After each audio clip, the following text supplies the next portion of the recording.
ঘুমোবো আমি, ঘুমোবে তুমি, গল্প শোনাবে ঘুম পড়ি, হালকা আলো চোখ বন্ধ।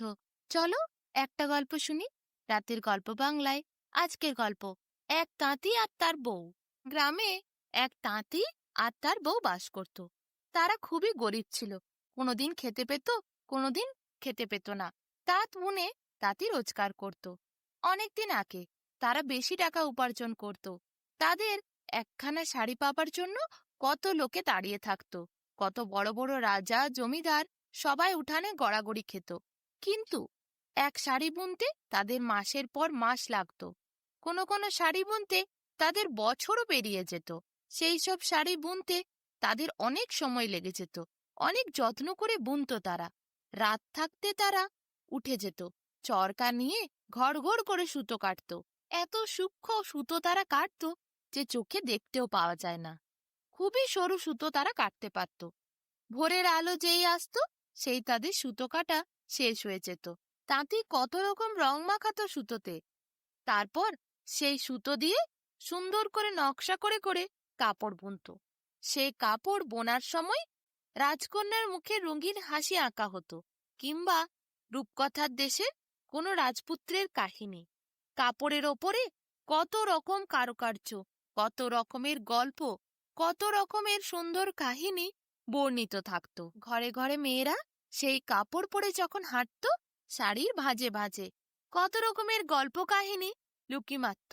কত কিছু দেখতে পাওয়া যেত। শাড়ি দেখলে কত গল্প কাহিনী পড়ে বোঝা যাবে। শাড়ির নামগুলিও খুব সুন্দর ছিল। কলমি ফুল, গোলাপ ফুল, মন খুশি, রসমণ্ডলা, মধুমালা, কাজললতা, এইরকম সুন্দর সুন্দর শাড়ির নাম রেখেছিল তাঁতি। তার শাড়ির খুব নামডাক হয়েছিল। কিন্তু হঠাৎ করে দেশের ওপর একটি বিপদ নেমে আসে। রাজা খুবই দিশাহারা হয়ে পড়েন। তার রাজ্য গেল, দেশবাসী পথের ভিখারি হল। বিদেশি বণিকরা শহরে আসা বন্ধ করল। কাপড়ের কল সব বসে গেল। এরপরে সব কাজও হারালো। কত লোকজন, হাজার হাজার কাপড় সব মাটির সাথে মিশে গেল। তাদের আর দাম রইল না। সস্তা হয়ে গেল কাপড়। সেখানে আর কাপড় পাওয়া যেত না। তাঁতিরা কাপড় বুনতে চাইতো না। নকশি শাড়ি বুনতে এখন তাঁতিরা চোখের জল ফেলে, কারণ সেই শাড়ির আর দাম নাই। বাজারে সস্তা শাড়ি হাল ধরেছে। সস্তা শাড়িগুলি লোকেরা কেনে, কারণ তাদের তো অভাব, রোজগার নাই, টাকা পয়সা নাই। নকশি শাড়ি এখন কে কিনবে? ওই তো দেশের অবস্থা। বণিক আসে নাই, ব্যবসা হয় নাই, লোকজন কাজ হারিয়েছে। তাই তাঁতিরাও এখন কাঁদে। তাদের মুখে আর খুশি নাই। ধীরে ধীরে শাড়ি বোনা ভুলেই গেছে সব তাঁতিরা। কাপড় বেচে সেরকম আর লাভ নেই। লাভ যা হয় তাতে শুধুমাত্র খাবার খেয়ে একটু বেঁচে থাকা যায়। এর বাইরে আর কিছু হয় না। ইচ্ছা মতো কোনো কিছু কেনা, কোনো পছন্দের জিনিস ঘরে আনা, সেসব কিছুই আর কপালে জোটে না তাঁতিদের। কোথাও ঘুরতে যাওয়া তো দূরের কথা, টাকা পয়সা সংসারে আর জমে না। শুধু একবেলার ভাতটুকু জোটে।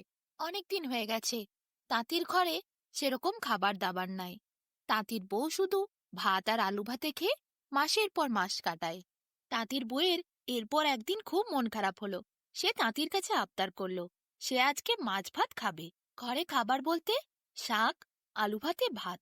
তাঁতির বউ তাই আজ স্পষ্ট বলে দিল, যদি আজ সে মাছ ভাত না পায়, মাছ ভাত পেট ভরে তাকে খেতে না দেওয়া হয়, তাহলে সে কিন্তু একেবারে ঘর ছেড়ে বাপের বাড়ি চলে যাবে। তাঁতি এরপর মহা ভাবনায় পড়ল। তার স্ত্রীর আবদার পূরণ তাকেই করতে হবে। সত্যিই তো, তার স্ত্রী কতদিন ভালো খাবার কিছু খায় নাই। মাসের পর মাস এইভাবে শাক দিয়ে আলু দিয়ে ভাত খেয়ে কি থাকা যায়? তাঁতি চিন্তা করতে করতে হাটের দিকে গেল। ভাবল মাছের দোকানে গিয়ে কথা বলবে। যদি কেউ মাছ একটু ধারে দেয়, পরে টাকা না হয় শোধ করে দেবে।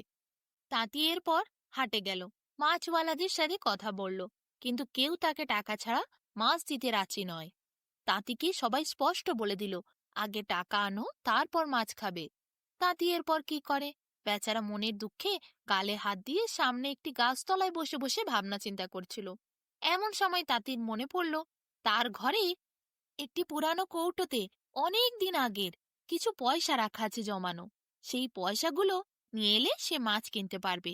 তাঁতি ছুটতে দৌড় দিল। দৌড় দিয়ে ঘরে পৌঁছল। পৌঁছে সে পুরানো কোটোটা বার করে কয়েকটা পয়সা তলায় পড়েছিল সেগুলো হাতে করে নিয়ে হাটে এলো। হাটে সে 3টি মাছ কিনলো সেই পয়সা দিয়ে। মাছের পর রান্না হলো। তাঁতিকে মাছ খাওয়ার জন্য তাঁতির বউ ডাকলো। দুজন মিলে খেতে বসলো। তাঁতি আর বউ দুজন মিলে খাচ্ছে 3টি মাছ। কে 2টি মাছ খাবে, কে 1টি মাছ খাবে, এই সিদ্ধান্ত তারা করে উঠতে পারল না। তাঁতির বউ বলল, আমি রোদে ঘেমে নিয়ে কত কাজ করি, দূর পথে হেঁটে যাই, কাঠ জোগাড় করে এনে রান্না করি, আমি আজ 2টি মাছ খাই, তুমি 1টি খাও। এ কথা শুনে তাঁতির ভীষণ অভিমান হলো। সে বলল, আমি এত কষ্ট করে বাজার থেকে পয়সা খুঁজে তোমায় মাছ এনে দিলাম, আমি 2টি খাবো আর তুমি 1টি খাবে। তাতে কিছুতেই রাজি হলো না তার বউকে 2টি মাছ দিতে। কথায় আরো কথা বাড়ল। এরপর তর্ক শুরু হলো। রাত বাড়তে থাকলো। কিছুতেই মীমাংসা হলো না। কে 2টি মাছ খাবে আর কে 1টি মাছ খাবে, এই সমস্যার সমাধান হলো না। কথা কাটাকাটি অনেক বাড়ল। রাতও প্রায় অর্ধেক। তখনও দুজনে স্থির করতে পারল না এরপর তারা কি করবে, কিভাবে মাছটাকে ভাগ করা হবে। সারা রাত ঝগড়া চলল। মাছ, ভাত, তরকারি সব পড়ে রইল। এরপর ভোর নামলো। ভোরে দুজনের মুখ দেখাই বন্ধ করে দিল। কারুর সাথে আর কারুর কথা নাই। তারপর দুপুর কেটে সন্ধে হলো, তবুও কেউ কথা বলে নাই। দুজনেই রেগে আগুন। বেলা পড়তে থাকলো। আবার রাত হলো।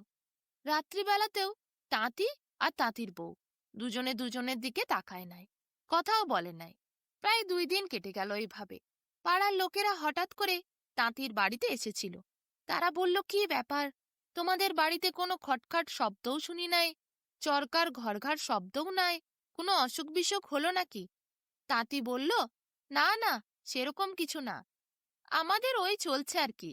একজন বলল, কি হয়েছে ভাই, খুলে বলো। তাঁতি ঠিকভাবে কথা বলতে পারছিল না। এমন সময় বৌদি বৌদি বলে পাড়ার লোক হাঁক দিল। তাঁতির বউকে এত ডাকা সত্ত্বেও তাঁতির বউ একটুও শব্দ করল না। কাউকে আসছি যাচ্ছি কিছুই বলল না। তাঁতিরও ভীষণ রাগ হলো।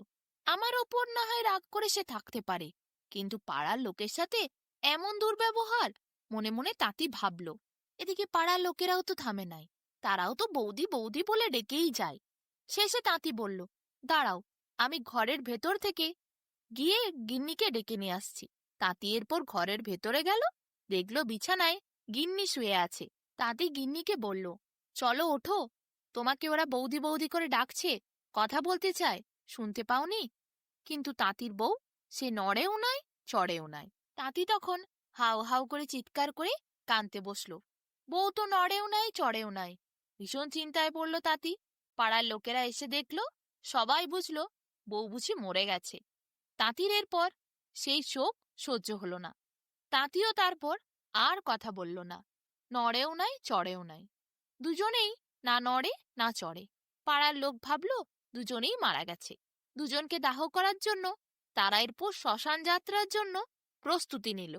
অন্তিম কাজ করার জন্য শ্মশানে দুজনকে বয়ে নিয়ে যাওয়া হলো। সেখানে চিতা সাজানো হলো, দুজনকে চাপানোও হলো। চিতায় আগুন দেয়া হবে। ঠিক সেই মুহূর্তের আগে পাড়ার একটি লোক বলল, যখন তোমরা ওদের দুজনকে আনছিলে তখন আমি দেখেছিলাম ওদের বাড়িতে থালাতে অনেক তরকারি, 3টি মাছ আর ভাত পড়েছিল। তা আমি চলে যাই, দাহ হওয়ার আগে আমি গিয়ে ওগুলো খেয়ে নিই, তোমরা এখানে দাহ কাজটা করো।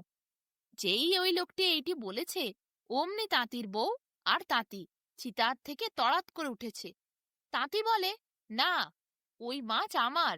তাঁতির বউ বলে, না, ওই মাছ আমার। তাঁতির বউ বলে, আমি 2টি খাবো। তাঁতি বলে, আমি এই 2টি খাবো। পাড়ার লোকেরা ওদের দুজনকে হঠাৎ চিতার থেকে উঠে এইভাবে কথা বলতে দেখে অবাক হয়ে যায়। তারা ভাবে ভূতটুত নাকি। তারা সবাই ছুট দেয়। লোকটিও ছুটে চলে যায়। তাঁতির বউ আর তাঁতি দুজনে চিতার থেকে নেমে একে অপরের দিকে তাকায়। তারপরে দুজনে একসঙ্গে ছুট দেয়। ছুটতে গিয়ে ঘরের মধ্যে ঢুকে আগে দুজনে 2টো মাছ নিজের হাতে তুলে নিয়ে খেতে থাকে। তারপর শেষের মাছটিকে টানাটানি করে অর্ধেক অর্ধেক করে খেয়ে ফেলে। এরপরে খাওয়া শেষে দুজনে একে অপরের দিকে তাকিয়ে হো হো করে হেসে ওঠে।